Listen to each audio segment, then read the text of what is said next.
Welcome to Dicta, your weekly dose of law school and bar exam info. I'm Carrie Ann. And I'm Puyan, and we're the co-founders of Vinco. So today we're going to be discussing what to do if you're a first-time bar exam taker and you're taking the bar exam in February, special considerations and concerns. I'm just going to be asking Carrie Ann some questions so that we could help you guys out with this.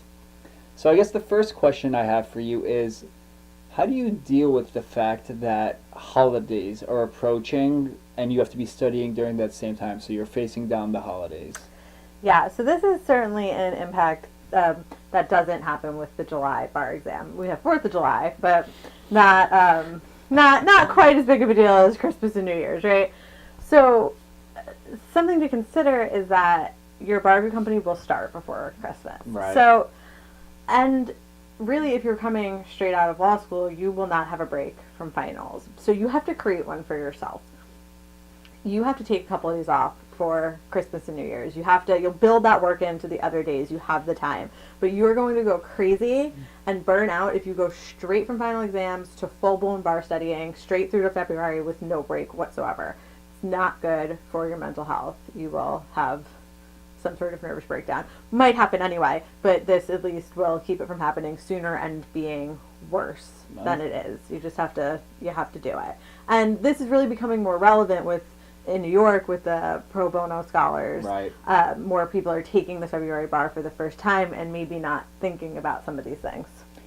Definitely. So I guess my next question for you is, how do you deal with the fact that less people are taking the February bar exam as opposed to the July bar exam? And I guess a part of that question is less of your friends are also taking it. So how would you say that impacts the outcome? Yeah, so even though you're responsible for your knowledge as it relates to the bar exam and how prepared you are, the bar exam is kind of a team sport. There's like a mentality around it, right? In July, the whole school is behind you. Everyone knows that the recent grads are there and studying for the bar, and everyone's quiet and tiptoes around you and is worried about like your mental health. Yeah. And in February, that support might not be there as much, and you might be taking the bar without like your best bud. So because you made the decision to graduate early or to participate in the pro bono scholar program, maybe your people didn't, and now you are really flying solo in a way that maybe you hadn't in law school. So thinking about what studying more on your own looks like, or finding out if you do know anyone who's studying and would want to, pair up with them for accountability or study sessions. So just keeping in mind, you might not have your friends with you when you're studying for the bar. Well, kind of related to what you just said, are there typically less school programs available? So what I mean is, like, your law school may offer less programs to help supplement your traditional bar review course? Right. So now, more than ever, law schools are supplementing with a ton of programs, both credited during your 3L year and over the summer when you're studying for the bar. So this sort of comes up in a few different ways. As I said, the whole culture of the school is different in February than it is in July. In July, the campus is probably really quiet if that's where you're studying, and generally people know to just like leave you alone. In February, you're talking about the semester, full swing, you're fighting with 1Ls for space in the library. So just the culture of the school, the way you're going to feel there is going to be a little different. In terms of programming, you might not have the ability to take advantage of some courses your law school offers if they only offer them in the spring. So you might have missed out on that opportunity as well. So just keep in mind, what things can you be doing, beforehand to sort of make up the difference. I think most schools that have some sort of July programming do offer something for the February bar, but again, it's just going to be less people and everything is kind of just on a smaller scale. And it might not be as readily available, like information about it. Mm-hmm. So don't be afraid to email whoever's in charge of the academic support program and say, I'm a February bar taker, what resources are available for me? Right, yeah, so you may actively have to seek out the information a little more than you would have had to in July, where the information is just plastered all over the law school. Yeah, exactly.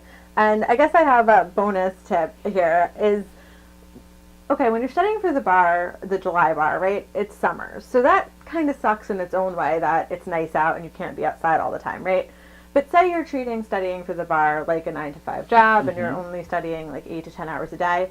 There's still some daylight left for you at the end of the day, and it's nice. You can go outside, go for a walk, go get some ice cream, like have a little bit of quality of life.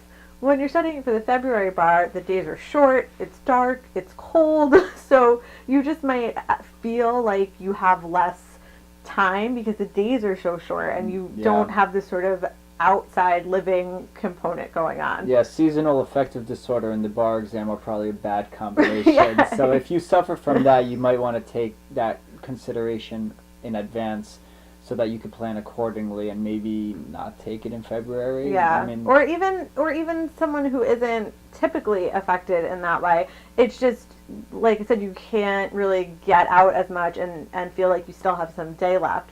And that's okay. I'm not trying to make the February bar sound like a hopeless studying experience. It's just having some awareness of the fact that you might feel like this and thinking of ways to get around it. Like, all right, you might not want to go out for ice cream, but maybe you can go to the movies or something in your downtime. Think of some indoor hangout activities. Yeah, I've heard some people say that the February bar exam is easier. Is that true?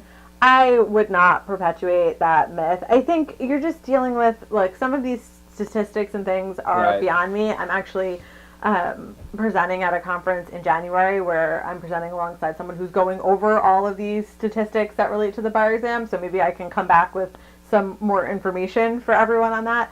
But I wouldn't say it's easier. I'd say you're taking it alongside more retakers, people who have failed, and that affects the numbers. It's a smaller amount of people, and that affects the numbers. So I think the actual quality and difficulty of the exams, I would venture to say, are similar, but that other factors can impact how easy or hard it's perceived.